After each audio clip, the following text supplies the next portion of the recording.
In a hypothetical room in a hypothetical game development studio sits a group of people tasked with the design of a new title. They've got the basics down, they know what genre they're operating in, and they have a long list of previous games that have laid down the rules with regards to how a game in said genre should operate, and what the players who partake in it expect. They're faced with a very common dilemma plaguing modern games. Because if they stay the course, copy a user interface wholesale, then yes, they'll please their audience, who expect that. But they'll also draw endless comparisons to whatever game it is that's considered the high watermark in that genre.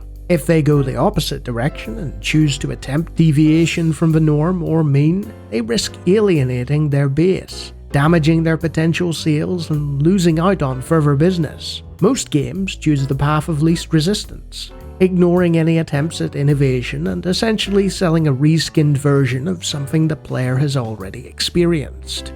Most of them fade into complete mediocrity, but ultimately this is a world that rewards this 7 out of 10 acceptable game that operates the way it should far more often than the ride-or-die risk-takers that fluctuate wildly between being a 10 out of 10 genre-spawning or interface-innovating title or a 1 out of 10 misstep that's best left forgotten.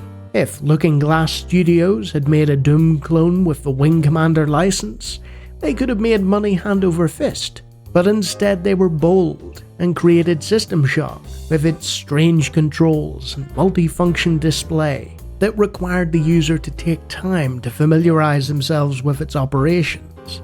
It ended up losing money for the company, despite being hailed as one of the greatest games ever made, and popularizing both the immersive sim and emergent gameplay.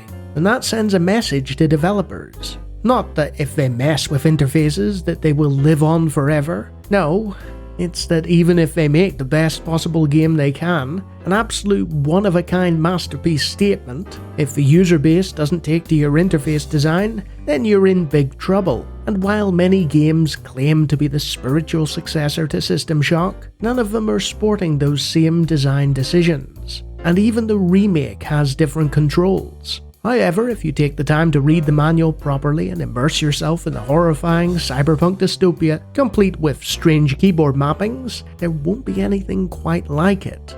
Every aspect of game design, be it graphic design or interface design or sound design, all walks that same tightrope between attempting to be different and courting the inherent risk involved, and sticking to player expectations so tightly that there's no room for innovation. So surely that means DOS gaming is a wasteland of bad control schemes, terrible interfaces, and poor attempts at copying a clutch of innovators, right? Well, yes. Even the DOSBox emulator comes built in with a key remapper that feels like an admission of this. But admissions aside, amidst all of this there are some really entertaining choices, because the developers back then didn't have a rulebook carefully crafted for them by decades of previous games. And just like how System Shock feels different, it makes their games feel different too.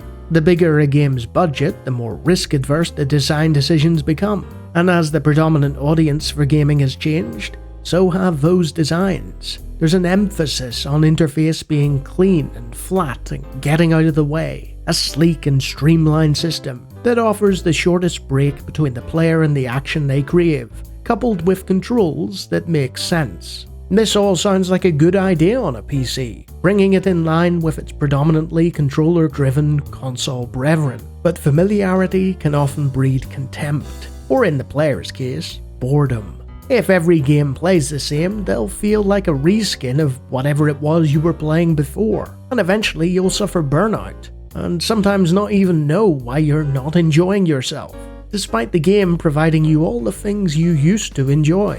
So the designers try to mitigate this feeling by adding little touches here and there, variations on a theme so as not to disrupt the player too much. And so the phrase "like blank, but with blank" is born.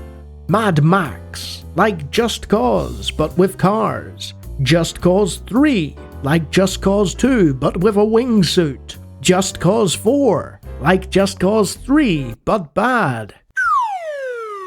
On occasion, they'll push the boat out that little bit further to avoid reskin fatigue, and mix two genres together in another tried and tested favourite. Blank meets blank.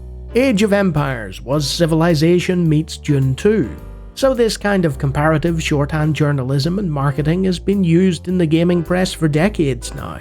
These days, the genre blending is a desperate attempt from the developer to stand out amidst a sea of shouting voices demanding the player base's attention. When I was a university student back in the before times, we were told to debate whether advertisement shaped the audience, or if the demands of the audience shaped the advertisement. It was a bit of a chicken and egg thing, but there's been a real shift in the last few decades from ads that resonate with people versus ads that tell people what they should be consuming. What does this have to do with interface? Well, over the same expanse of time, we've had the gradual and insidious implementation of new features that don't improve the product in question.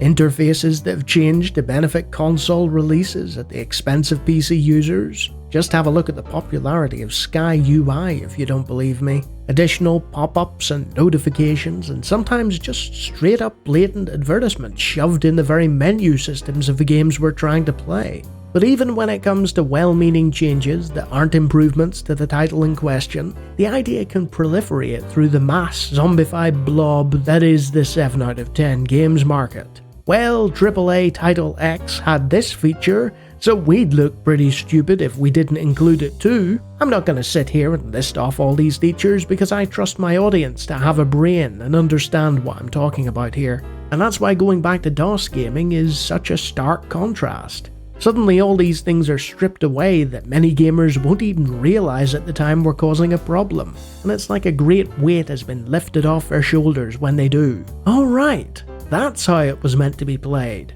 Conversely, it's not all bad. There are some features that are really useful, and going back you'll find that you missed them. Did you know in the original Dungeon Keeper you couldn't click and drag? Likewise, try playing Dune 2 with the original RTS controls now. No unit queuing, no right click to move, no group selection at all. There was a time somewhere between the mid to late 90s and 2000s where interface peaked.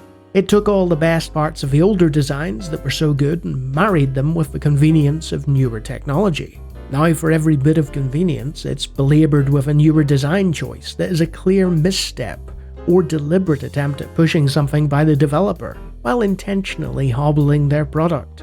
The most disappointing example of this in recent memory for me was the remaster of Rome Total War. In many ways, the remaster was superior to the original. With the benefit of hindsight, the developers were able to provide more and improve the graphics somewhat too. Nice. Except for the dodgy AI, but who needs that in a single player game, right? Where it really fell down was the interface though, which was a terrible mix of backported ideas from latter-day Creative Assembly games and mobile design that just didn't work. Gone were the original's sensible ideas and well-placed choices, replaced with a convoluted mess with no option to switch back to the original. The original wasn't perfect. Its notification system was grating after a while, but in most cases, it was better than this remaster, despite being 20 years older. And I think as you go back and look at these earlier Windows games, and DOS games in particular, you'll discover that some of their interface choices are better than what we're belaboured with now.